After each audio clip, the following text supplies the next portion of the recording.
지금 이 시간은 살아계신 하나님께 예배로 나가는 시간입니다. 온 마음과 뜻과 정성을 다하여 신령한 예배를 드립시다. 예배가 주시에 합당하신 하나님, 우리가 온 마음과 뜻과 정성을 다하여 이 예배를 드리오니 우리 예배로 영광받아 주옵소서. 아멘.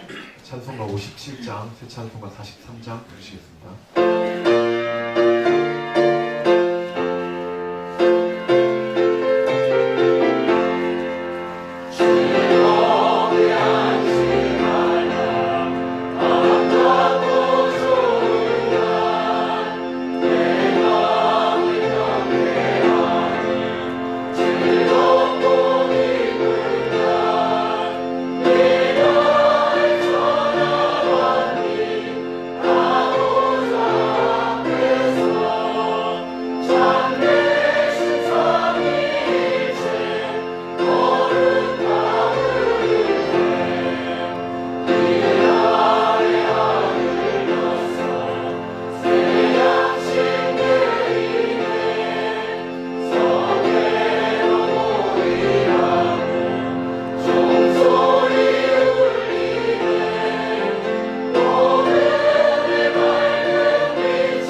눈의 아들 여호수아가 시딤에서 두 사람을 정탐으로 가만히 보내며 그들에게 이르되 가서 그 땅과 여리고를 엿보라 하니 갈 길이 보이지 않더라도 늘 기쁘게 찬양할 수 있는 것 내게 있는 귀한 것 그것은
분들이 어느 정도 데이터를 냈는데 구약과 신약에 합쳐서 약 3만 명 정도가 성경 66권 전체에 등장을 한다고 합니다.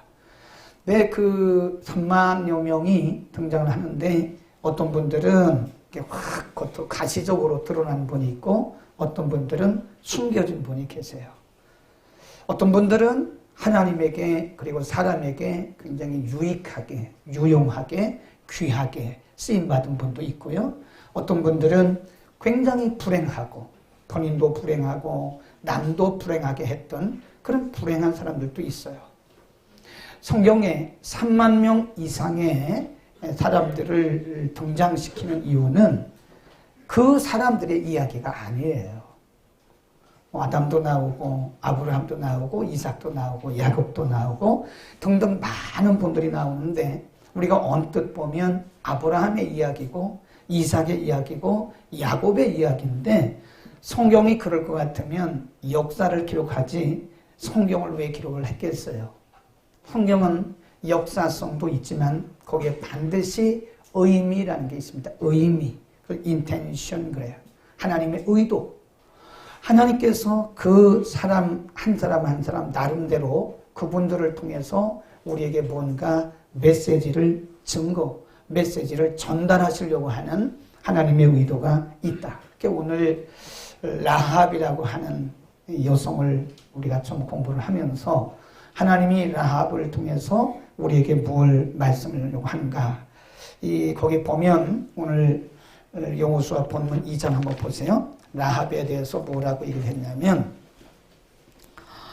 2장 쭉 내려가다가 1절로 갑니다. 2장 1절 시작. 눈의 아들 여호수아가 시딤에서 두 사람을 정탐으로 가만히 보내며 그들에게 이르러 가서 그 땅과 여리고를 엿보라 하매 그들이 가서 라합이라고 하는 기생의 집에 들어가 거기서 유숙했다. 그러니까 지금 이제 역사적으로 보면 모세는 죽었어요. 모압 땅에서. 이제 모압 땅에서 요단강을 건너서 하나님이 약속하신 가나안 땅에 들어가야 되는데 가나안 땅에 정식으로 들어가기 전에 지금 여호수아가 정탐꾼 2명을 스파이죠, 스파이. 정탐꾼 2명을 뽑아서 가나안 땅을 좀 엿보고 와라. 그래, 이 사람들이 가나안 땅에 이제 중심부에 들어가지 않았겠어요? 그런데 거기 가나안 땅, 그 여리고성에 미안합니다. 그 여리고성에 라합이라고 하는 한 여자가 있었는데 뭐 그 여리고성에 여성이 라합만 있었겠어요? 근데 1절에 보면 그 라합에 대해서 기생이다. 기생. 성경을 연구하는 주경학자들이 기생이 오늘날로 말하면 그리고 성매매자냐, 그 성매매 여성이냐, 아니면 뭐냐 이렇게 성경을 연구하는 분들이 기생에 대해서 연구를 했어요. 그래서 보니까 두 가지더라고요. 하나는 진짜 기생이다. 진짜 성매매 여성이었다. 근데 우리가 역사적으로 보면 그 당시 성매매가 있었어요. 그러니까 성매매 여성이었다. 조금 어떤 분은 이 라합에 대해서 조금 품격을 높여서 이 사람은 성매매 여성 기생이 아니었고 여관 여주인이었다. 여관 여주인이었다. 여러분이 보기에 뭐일 것 같아요? 여관 여주인. 대답은 없네. 1번 말 그대로 기생이다. 2번 여관 여주인이다. 3번 그것도 저것도 모르겠다. 알아서 해라. 이제 일반적으로 성경학자들이 성경을 연구하는 사람들을 주경학자라고 합니다. 주경. 이 주경학자들이 성경을 해석하면서 여관 여주인은 아니다. 진짜 성매매 여성이다. 기생이 맞다. 자, 그러면 이 여성은요, 혈통적으로 보면 이방 여인입니다. 이방 여인이죠. 그 다음에 그 기생이니까 그 당시 그 혈통적으로 보면 굉장히 천민입니다.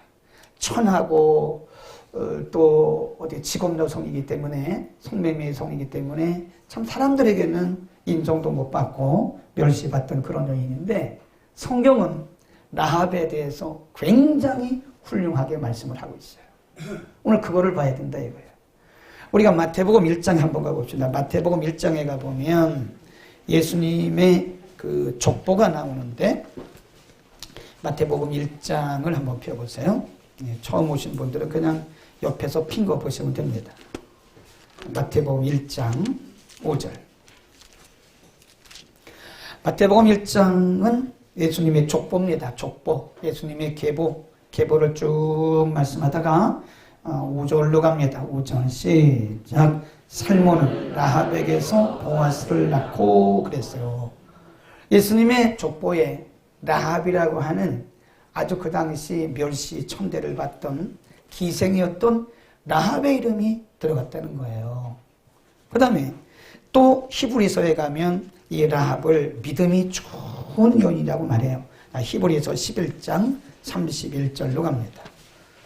히브리서 11장은 믿음장이라고 그러잖아요. 여기 31절에 보면 그 당시 기생이었던 그리고 이 출신 성분이 천민이고 이방인이었던 라합에 대해서 뭐라 그러냐. 많은 그 믿음의 사람들 중에 라합의 믿음이 들어갔어요. 31 시작.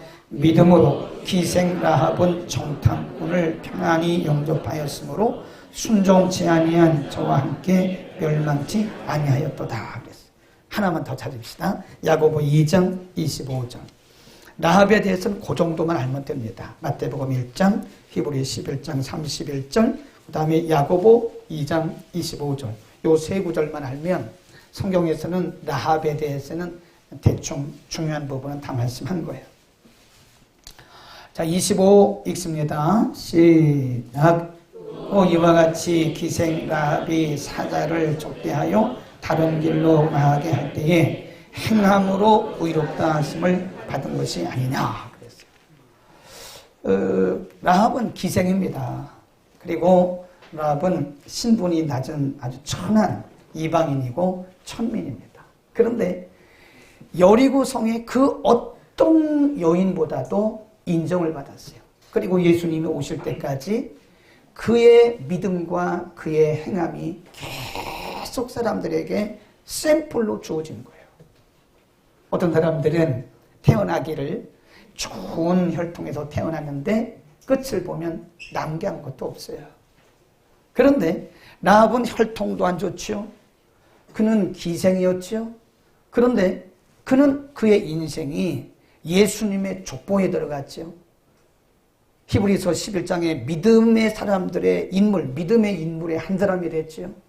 야고보서에서 행함과 믿음을 말씀하면서 이 라합의 믿음을 행함으로 의롭게 함을 받았다라고 예수님 오실 때까지 그를 샘플로 쓰시는 거예요. 하나님은 이런 분입니다. 만일 하나님이 우리의 혈통을 따라서 사람을 쓰신다면 우리 같은 사람들은 근처도 못 갑니다. 우리는 예수도 못 믿어요. 그런데 하나님께서 이런 은혜를 주셔서 그냥 이렇게 라합 같은 기생이고 이방인에게 엄청난 은혜를 주셨다. 그런데 하나님이 이렇게 라합에게 복을 주실 때는요, 라합에게는 특별한 게 있어요. 특별한 게 있습니다. 하나님은 그거를 우리에게 지금 말씀하시려고 하는 거예요. 우리의 태생이 뭐든, 우리의 출신 성분이 뭐든, 우리의 조건이 뭐든, 우리가 하나님 앞에 어떤 안목을 가지고 가느냐에 따라서 우리의 인생은 멋지게 변할 수 있다. 아멘. 그래 이제 가만히 보니까 하나님이 이런 기생이었던 라합을, 천민, 멸시받던 이 기생 라합을 어떻게 그 여인의 계보에서 그 여인의 핏줄을 통해서 메시아가 나오냐 이거예요. 응? 하나님이 이 라합을 통해서 우리에게 뭘 말씀하시려고 하는가 하면 이 라합에게는요, 남다른 영적 시각이 있었어요. 보는 눈이 있었어요. 거기 9절에 보면 이제 2장 9절로 갑니다. 이제 두 명의 정탐꾼들이 가잖아요. 여리고성에 들어가잖아요. 그러니까 여리고 왕이 알았어요. 그리고 주변에 있는 사람들이 난 모르는 낯설은 사람이 여리고성에 들어왔다는 걸 알았어요. 모든 사람들은 그 여리고 성의 여리고 왕도 그 라합에게 와서 그 끌어내라. 그 사람은 스파이다. 우리나라에 해를 끼치기 위해서 온 사람이니까 끌어내라. 잡아 끌어내라. 그러는데 라합은 그들을 보는 눈이 틀렸어요. 아, 이 사람들은 하나님의 백성이다. 그래서 위험을 무릅쓰고서라도 라합은 이 두 정탐꾼을 자기 집에 숨겼어요. 나중에 여리고 왕이 사람을 보내서 말하기를 빨리 끌어내지 않으면 내가 너네 집을 다 불살을 거다. 그런데 그런 거에 전혀 개의치 않고 끝까지 두 정탐꾼을 그 돌 사이에 숨겼어요. 자, 9절을 봅니다. 이 여인에게는, 라합에게는 보는 눈이 있습니다. 보는 눈이. 자, 9절 읽습니다. 시작. 말하되 여호와께서 이 땅을 너희에게 주실 줄을 내가 안다. 우리가 너희를 심히 두려워하고 이 땅 백성이 다 너희 안에 간담이 높나니 이는 너희가 애굽에서 나올 때에 여호와께서 너희 앞에서 홍해물을 마르게 하신 일과 너희가 요단 저편에 있는 아모리 두 왕과 옥에게 행하신 일 곧 그들을 전멸시킨 것을 우리가 들었다. 그리고 그 얘기를 듣자마자 우리는 감당이 녹았다. 이게 무슨 얘기냐면 지금 다른 여타 라합을 제외하고 다른 여리고 사람들은 이 사람을 뭘로 본 거예요? 스파이로 봤어요. 스파이. 그냥 간첩으로 본 거예요. 그 땅을 정탐하러 온 사람으로 본 거예요. 근데 라합은 그게 아니에요. 하나님의 사람. 그래서 야고보서 2장에 보면 하나님의 사자라고 해서 하나님의 사, the angel of the Lord. 하나님의 주의 사자다. 하나님이 보내신 사자로 본 거예요. 이게 다른 겁니다, 여러분. 우리가 똑같은 세상, 똑같은 삶을, 똑같은 사람을 바라보는데 똑같은 환경을 살아가요, 우리가. 근데 어떤 사람들은 믿음으로 바라봐요. 믿음의 눈이 열린 거예요. 어떤 사람들은 똑같은 상황인데 절망하고 좌절하고 불평하고 원망합니다. 뭐가 안 열린 거예요? 눈이 달린 겁니다. 보는 눈이 틀린 거예요. 마태복음 13장에 보면 천국 비유가 나옵니다. 천국은 마치 밭에 감추인 보화와 같으니 어떤 사람이 그 밭에서 일을 하다가 그 보화를 딱 발견했어요. 그리고는 숨겨두고 갔어요. 아무도 그 밭에 보화가 숨겨진 것을 모릅니다. 밭은 밭입니다. 그러나 그 밭에서 보화를 발견한 사람에게는 기쁨이 있는 거예요. 그럼 우리가 똑같은 세상을 살아가도 어떤 사람은 기쁨과 확신과 소망과 뭐 이런 거 넘칩니다. 똑같은 세상을 살아가는데 어떤 사람은 항상 한숨 쉬고 절망하고 낙심하고 좌절하고 불평한다고 해요. 뭐의 차이예요? 환경의 차이가 아닙니다. 보는 눈에. 우리는 그것을 시각이라고 합니다. 시각. 보는 각도. 시각이란 말은 볼시에 이렇게 보는 각도가 다르다는 거예요. 우리는 믿음의 눈이 라합처럼 열릴 수 있기를 축원합니다. 환경만 바라보면 우리가 민수기 13장 14장도 보면 똑같이 12명이 모세의 부탁을 받고 명령을 받고 가나안에 들어가잖아요. 그래서 40일 동안 똑같은 환경을 똑같은 땅을 보고 왔어요. 그런데 10명은 말하기를 뭐래요? 우리는 못 갑니다. 거기 뭐 안악자손도 있고 삼림도 있고 우리는 거기 철병고도 있고 절대 못 갑니다. 근데 여호수아 갈렙은 뭐라 그래요? 갈 수 있습니다. 하나님이 함께 하시면 그들은 우리의 밥입니다. 아멘. 뭐의 차이예요? 시각의 차이인 거예요. 눈이 열리기를 축원합니다. 여러분 우리가 아무리 무슨 얘기를 해도 우리의 믿음의 눈이 열리지 않고는 우리 이 세상을 승리할 수가 없어요. 여전히 그렇게 살아가는 거예요. 그래서 하나님의 나라는 꼭 밭에 감추인 보화 같다는 거예요. 일반인들은 못 봅니다. 여타 다른 이들은 못 봅니다. 그런데 우리는 보는 거예요. 그러니까 환경에 관계없이 조건에 관계없이 늘 기뻐하는 거예요. 아멘. 오늘 새벽에도 말씀드렸는데 크리스찬이 범사에 기뻐할 수 없으면 내가 볼 때 그건 난 크리스찬이다. 영어로는 난 크리스찬이릭 크리스찬 그런 거예요. 불신자적 기독교인. 전능하신 하나님이 우리와 함께 하시고 그 하나님이 나의 삶의 주인이시고 나를 도우시고 성경이 우리와 함께 하셨다고 약속이 있잖아요. 근데 그 약속을 붙드는 사람은 보는 눈이 달라요. 불가능 속에서도 가능성을 봅니다. 그러나 보는 눈이 닫힌 사람은 가능한데도 계속 불가능하다고 말을 하는 거예요. 그건 믿음의 눈이 아직 안 열린 거다. 오늘 아침에 우리의 믿음의 눈이 열리기를 축원합니다. 그래서 우리의 삶이 기뻐야 돼요. 그리고 뭔가 좀 능동적이고 적극적이어야 됩니다. 있는 것만 가지고 자꾸 계산하면 이건 믿음의 삶이 아니에요. 우리는 하나만 1%만 가능해도 우리는 도전합니다. 왜냐하면 하나님이 함께 하신 것을 믿기 때문에 그래요. 그러나 불신앙의 시각을 가진 사람은 90%가 가능하고 10%가 불가능하도 도전하지 않습니다. 그건 불신자적인 시각이다. 둘째, 이 라합에게는요, 정탐꾼들을 숨기는 믿음의 용기가 있었습니다. 네. 그러니까 아무리 그 사람들이 하나님의 백성이고 이제 하나님의 백성들이 여리고 성을 향해서 온다는 것을 알고 두려우신 하나님이 그들의 하나님이라는 것을 알았어도 만일 라합에게 용기가 없으면 그 정탐꾼을 못 숨겼어요. 여리고 왕에게 붙잡히면 죽어요. 근데 죽음을 불사하고서라도 그가 정탐꾼들을 숨길 수 있던 것은 그에게는 믿음의 용기가 있었기 때문에 그런 것입니다. 라합이 분명히 야고보서 2장 25절에 라합에게는 행하는 믿음이 있었다 그래요. 행하는 믿음. 따라합시다. 행하는 믿음. 우리가 이제 이런 머리로만 아는 믿음을 외국 사람들은 head faith 맞아요? 크리스 선교사님? 네. 이거 어떻게 한국말 잘 알아듣네. head faith라 그래요. head 머리로만 아는 신앙. 머리로 아는. 다르게 말하면 theological 그래 신학적 신앙 그럽니다. 그러니까 이론적으로는 뭐 어쩌고저쩌고 다 알아요. 그런데 우리의 손과 발이 움직이지 않으면 nothing happen. 어떤 일도 일어나지가 않아요.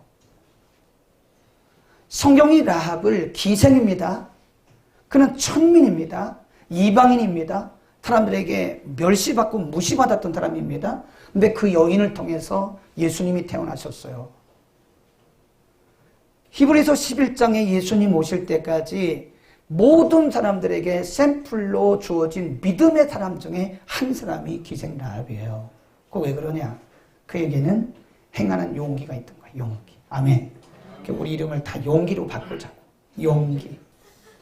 저는 김씨니까 김용기. 조씨 있어요? 그럼 여러분 조용기. 박씨 있어요? 박용기. 네. 김용기. 저는 김용기예요.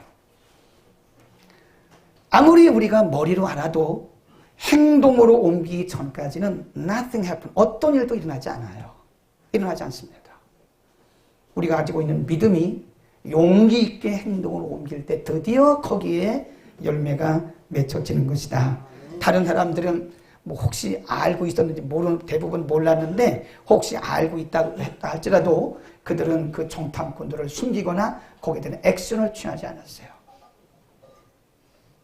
오늘 우리가 하나님을 믿는다고 말하고 성경을 믿는다고 말하고 성경을 안다고 말하는데 우리를 통해서 능력이 나타나지 않는 것은 우리가 행하지 않기 때문에 그런 겁니다. 아멘. 우리는 행하는 믿음을 가져야 돼요. 뭐 머리로야 다 알지 모르는 사람이 있나요? 네. 저는 요즘에 도전하고 있습니다. 성경을 창세기부터 계시록까지 한 달 일주일 만에 다 읽었어요. 지금 두 번째 도전했는데 어제까지 열왕기 사무엘하까지 읽었어요. 읽기만 하는 게 아니에요. 들으면서 읽는데 성경에 나오는 것들은 이제 암송이에요. 암송. 그래서 누가 나한테 물어보면 다다다다다. 그래 그 정도 돼야 목사지 그건 안 되면 되겠습니까? 제 스스로 생각한 거예요. 도전을 합니다. 그래서 13시간 동안 밖에 안 나가는 거예요. 여러분 저 MT 안 가도 불쌍하지 않습니다. MT 안 가도 저는 전혀 우울하지 않습니다. 생각하기 나름이에요. 저는 제 목양실에 있는 게 MT입니다. 이렇게 얘기하니까 어떤 분은 목사님은 놀러 가는 거 싫어하니까 그러면서 막 그냥 놀러 가는 데도 다 저를 제외하더라고. 그래도 괜찮아요. 그래도 제가 뭐 우울하고 그러지 슬프고 그렇지 않습니다. 도전을 하니까 되더라고. 외우는 게요, 암송하는 게 뭐 제 나이가 뭐 어때서요? 내 나이가 어때서? 암송을 하니까 되더라니까요. 오늘 아침에도 타타타타타 새벽 예배 끝나고 각 다니면서 타타타타 외우니까 암송이 돼요. 시도를 하고 액션을 취하니까 되더라고요. 하나님이 되게 하시는 거야. 아멘. 우리가 머리로만 알지 말고 생각만 하지 말고, 네, 그냥 뭐 보고만 있고 그러네 이렇게 이론적인 신앙 갖지 말고 머리 신앙 갖지 말고 우리가 믿음을 가지고 도전하는 그런 믿음의 용기가 이 여인에게 있었다는 것입니다. 마태복음 13장 아까 말씀드렸던 그 천국 비유에 보면 천국은 마치 밭에 감추인 보화와 같으니 어떤 사람이 가다가 밭에서 보화를 발견했어요. 거기서 끝난 게 아니에요. 그리고 그 땅을 덮어두고 갔어요. 집에 돌아가서 자기 재산을 일부를 팔았어요. 맞아요? 성경을 봐야 알지. 다 팔았다 그래서 다. 집에 돌아가서 자기 재산의 일부를 판 게 아닙니다. 의심 없으니까 분명히 거기에 그 밭 속에 보화가 거기 감춘 걸 알았기 때문에 1%의 의심도 없어요. 그러니까 집에 가서 자기 재산을 싹 팔았어요. 여러분같이 머리가 좋은 분들은 제가 볼 때 6대 4점 할 겁니다. 그래서 60% 남겨두고 40% 팔았을 것 같아. 그건 믿음의 온전한 믿음이 아니에요. 집에 돌아가서 자기 재산을 뭐 어떻게 팔았어요? 다 팔았어요. 자기 재산을 다 팔았어요. 그리고 그 밭을 샀어요. 이거를 우리가 믿음의 행위, 믿음의 결단 그러는 겁니다. 미안하지만 이런 믿음의 결단이 없이는 우리의 믿음은 여전히 계속 쳇바퀴 돌아가는 거예요. 다람쥐 쳇바퀴 돌아가는 거예요. 5년 전이나 10년 전이나 지금이나 뭐 똑같아요. 왜 그러냐? 행하는 용기가 없는 거예요. 거기에 그냥 항상 거기에요. 다람쥐 쳇바퀴 돌아가지 변한 게 없는 거예요. 하나님은 여전히 살아계시고 말씀도 여전히 능력이 있는데 우리는 왜 그렇게 능력 없는 삶을 사냐 이거예요. 왜 우리는 그렇게 염려만 하고 걱정만 하고 계산만 하고 앉아있느냐 이거예요. 우리의 믿음이 부족해서 그렇습니다. 인정하시죠? 여기는 아멘 하면 안 돼요. 예 그래야 돼. 인정하시죠? 예. 그리고 우리가 살아있는 믿음을 갖기를 축원합니다. 우리가 여호수아서를 보면 참 아주 그냥 손에 여호수아를 읽으면요 손에 땀이 나요. 땀이 막 주먹이 불긋불긋 찌어져요. 그 가나안 땅을 정복하는 과정, 중부, 북부, 남부, 북부 이렇게 이런 순서로 이제 하거든요. 13장 이후에 가보면 그 정복한 땅을 다 분배를 해요. 분배를 하는데 제비를 뽑습니다. 하나님께서 개입하신 걸 믿었기 때문에 분배하는데 제비를 뽑았다. 그러니까 그게 사람이 한 게 아니에요. 하나님께서 제비를 뽑는 동안에 개입하셔서 제비를 뽑았지만 결정을 누가 하신 거예요? 하나님이 결정. 그런데 여호수아 17장에 가보면요. 이 요셉의 두 자손, 그러니까 에브라임 그리고 므낫세, 그 므낫세, 에브라임 이들은 한 지파잖아요. 한 지파인데 나눠줬단 말이에요. 그래서 반이라고 말해요. 에브라임 반지파, 므낫세 반지파. 그래서 반이라고 하는 겁니다. 2분의 1로 준 거예요. 근데 요셉 자손들이 이 여호수아에게 와가지고 막 항의를 하는 거예요. 한번 보세요. 펴보세요. 이런 건 좀 봐야 돼. 여러분하고 아주 비슷해요. 네, 17장입니다. 여러분하고 비슷해. 닮았어. 그래서 여호수아 17장을 봅니다. 항의를 막 해요. 17장 14절. 시작.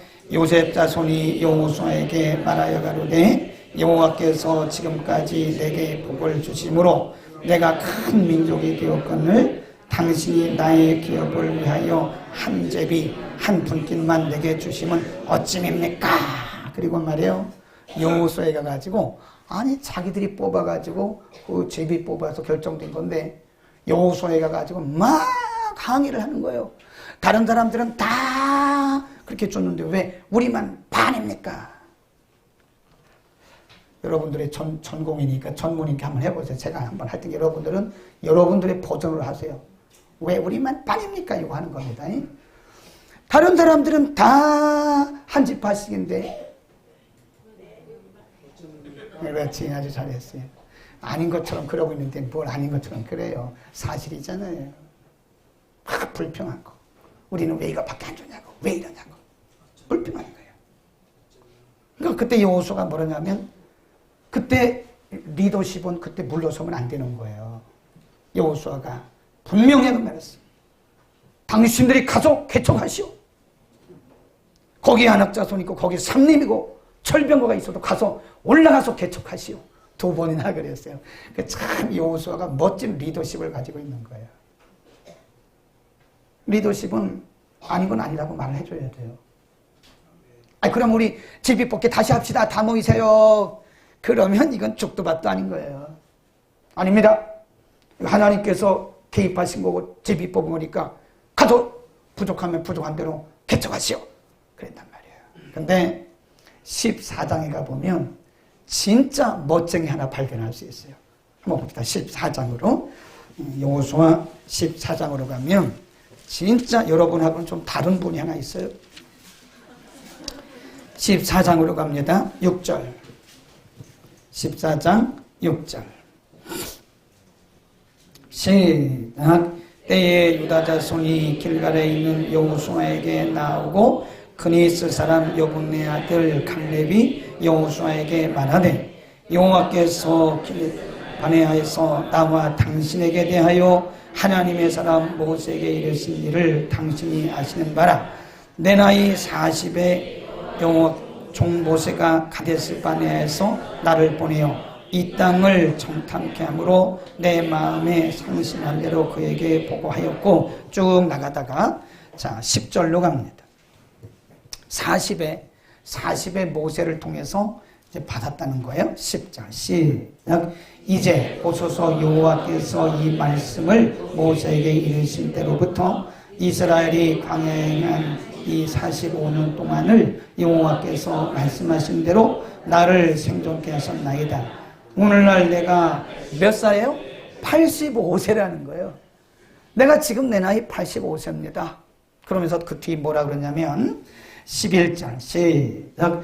모세 나를 보내며 같이 오늘날 오히려 강건하니 나의 힘이 그때나 이제나 일반이라 싸움이나 출입에 감당할 수 있사온즉 그날에 여호와께서 말씀하신 이 산지를 내게도 주소서 그래요. 근데 그 땅이요 사실은 갈렙이 지금 40년 전에 받은 약속을 45년 뒤에 그 땅을 달라고 말하는데 그 땅에는 누가 있었냐면 안악자손이 살고 있었어요. 안악자손. 그 안악자손은요 일반인들보다 키가 큽니다.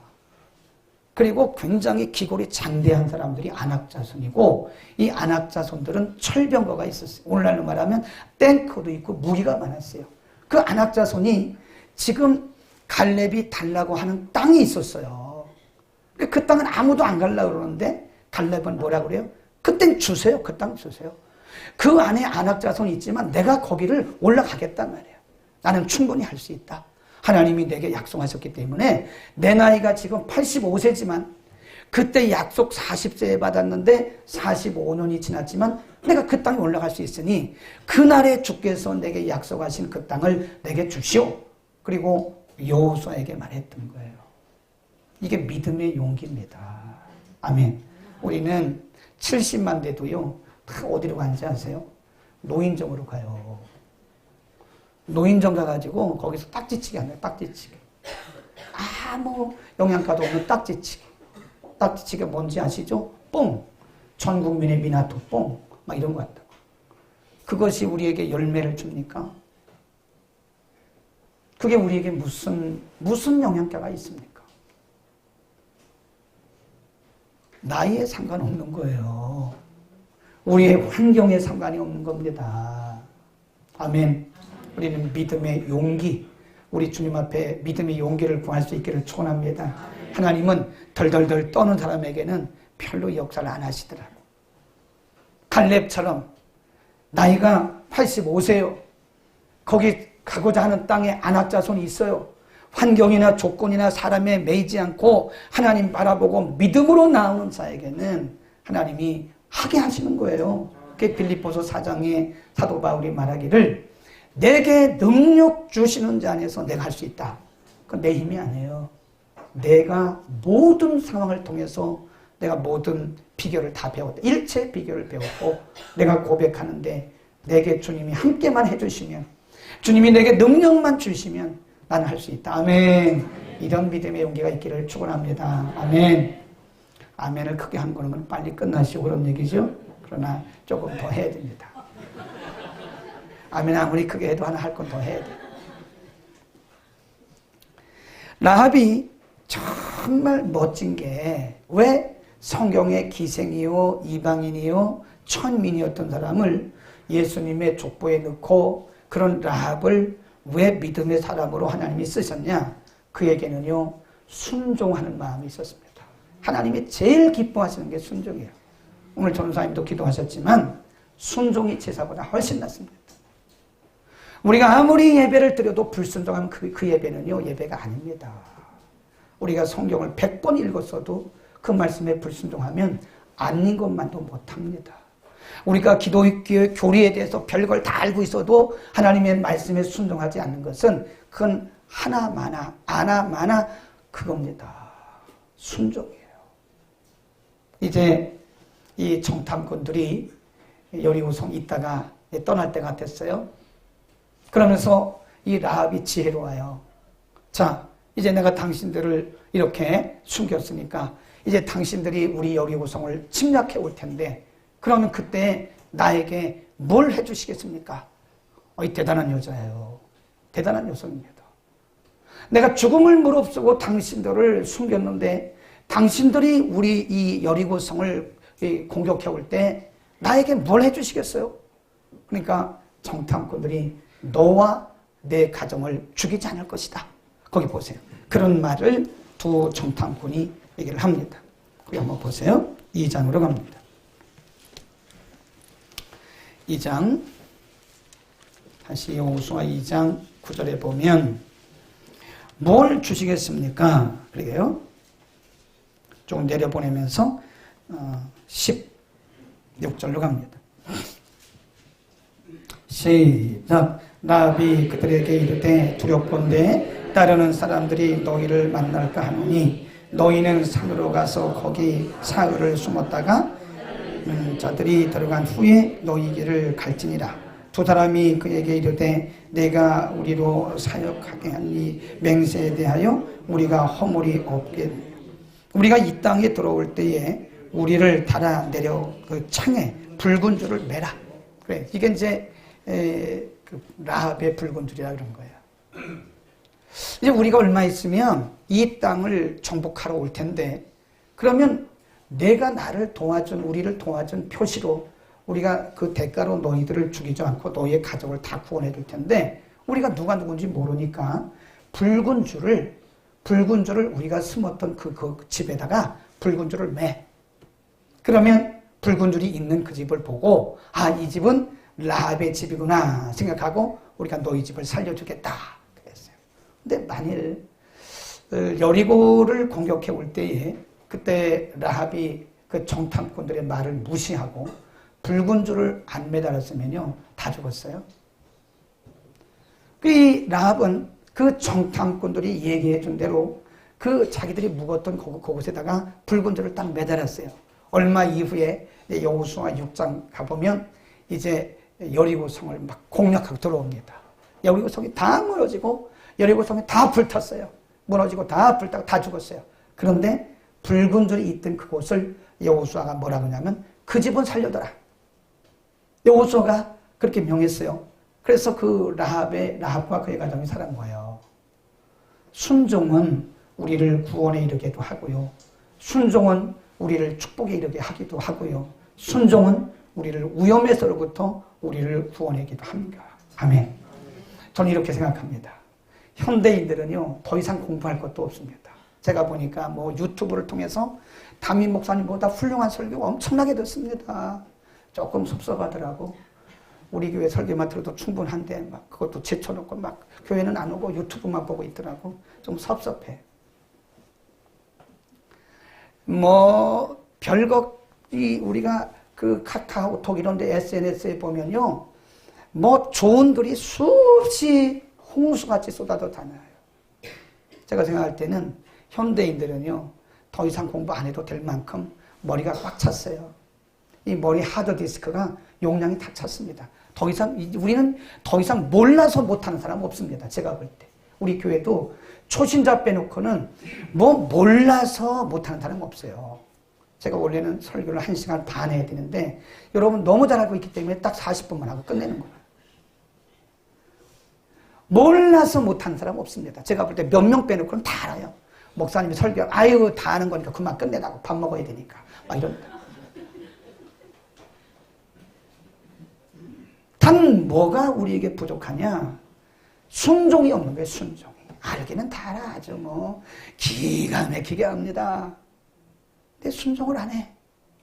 알기는 아는데 순종을 안 하니까 이게 nothing happen. 어떤 것도 일어나지 않는 거예요.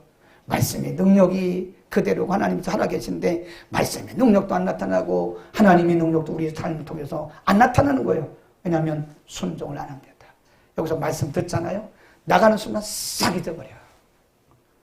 어떻게 그렇게 잘 잊어버리는지 몰라요. 지우개가 그렇게 좋은가 봐. 아주 초강력한 지우개를 가지고 있기 때문에 밥 먹는 순간 다 잊어버려. 밥을 주지 말을까 봐. 밥 먹으면서 다 잊어버려. 문 열고 나가는 순간 다 잊어버려. 그리고 세상에서는 자기 방식대로 살아가. 내 생각, 내 뜻, 내 경험, 자기 방식대로 my way, 그걸 우리가 my way라고, my way. 내 방식대로 살아가는 거예요. 순종합시다. 아멘. 우리는 순종이 능력입니다. 순종할 때 능력이 나타나는 뭐 은혜를 주시옵소서 그런 얘기 하지 마세요. 내가 볼 때 그 은혜마다 충분합니다. 제가 여러분 기도 똑바로 하라고 하잖아요. 기도 바르게 하라고요. 능력을 제가 보니까 능력이 이미 와 있어요. 단 뭐를 안 하고 있는 거예요? 순종을 안 하고 있는 거예요. 이미 은혜가 다 주어졌고 능력도 주어졌는데 거기에 합한 순종을 안 하니까 아무런 능력이 안 나타나는 거예요. 이게 우리가 몰라서 못하는 사람 없습니다. 제가 알기로는 100명 중에서 몰라서 못하는 사람은 서너 명밖에 안 돼요. 다 돼요. 교회 뭐 3, 4년만 다니면 알 거 다 압니다. 뭘 몰라요. 그런데 능력이 안 나타나는 것은 신앙생활을 통해서 변화가 없어. 5년 교회 다녀도 변화된 게 하나도 없어. 10년 다녀도 변화된 게 없습니다. 3년 다녀도 변화된 게 없습니다. 왜 그럴까요? 순종을 안 해요. 말씀을 들었으면 순종을 해야 되는데 말씀대로 살려고 애를 써야 되는데 말씀은 말씀이고 나는 내대로 my way. 자기 방식으로 가는 거예요. 그러니 뭐 이게 능력이 나타나겠습니까? 오늘 라합을 통해서 순종을 배우기를 축원합니다. 아멘. 오늘 아멘하고 순종을 실천하는 여러분에게는 오늘 라합과 같은 놀라운 능력이 축복이 여러분에게 있을 줄로 믿습니다. 기도하겠습니다. 걸어가신 우리 아버지.